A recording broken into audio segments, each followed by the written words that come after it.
நாங்கள் சந்தோஷம் pasta egg pasta செய்ய போகிறோம். வாங்க எப்படி செய்கிறோம் பார்த்துடலாம். பார்த்தீங்கன்னா பத்திரிச்சு காய்ஸ் பேசுனா பத்திரிச்சு. வாங்க பேனை வச்சு தண்ணி ஊற்றிக்கலாம். தண்ணி ஊற்றிக்கலாம்.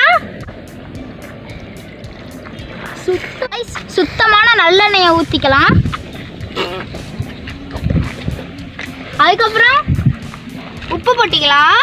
அடுத்தது போட்டுக்கலாம். பாஸ்தா கொஞ்ச நேரம் வேகட்டும் காய்ஸ். பாஸ்தா வேகறதுக்குள்ள வெங்காய தக்காளியை அரிஞ்சுக்கலாம். கைஸ் வெங்காய தக்காளியை நறுக்கியாச்சு கைஸ். காய்ஸ் பாதிக்கும் நல்லா வந்துருச்சு. வாங்க கீழே இறக்கி வச்சுட்டு இதுக்கு தேவையான மசாலா செஞ்சிடலாம்.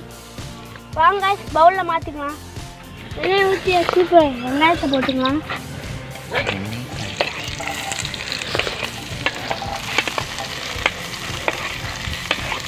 கைஸ் தக்காளியை போட்டுக்கலாம்.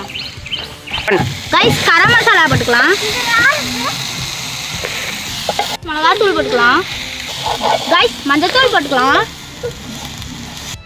கைஸ் உப்பு போட்டுக்கலாம். கைஸ் சிறிதளவு கொஞ்சம் தண்ணி ஊற்றிக்கலாம். வாங்க கைஸ் பாஸ்தா உள்ள போட்டுக்கலாம். கைஸ் பாஸ்தா உள்ள போட்டுக்கலாம். கைஸ்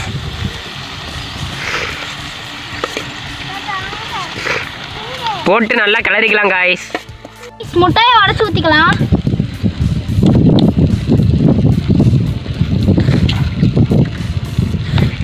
உடச்சி ஊற்றியாச்சு. நல்லா மிக்ஸ் பண்ணிக்கலாம். கைஸ் ரெடி ஆயிடுச்சு. கீழே இறக்கிக்கலாம். பாருங்க ரெடி ஆயிடுச்சு. டேஸ்ட் பண்ணி பார்க்கலாம். டேஸ்ட் பண்ணி எப்படி இருக்குன்னு சொல்லுங்க டாடி. கைஸ் அருமையா இருக்கும் கைஸ். இந்த மாதிரி வீடியோ வேணும்னா லைக் பண்ணுங்க, ஷேர் பண்ணுங்க, சப்ஸ்கிரைப் பண்ணுங்க. பாய் பாய் பாய்.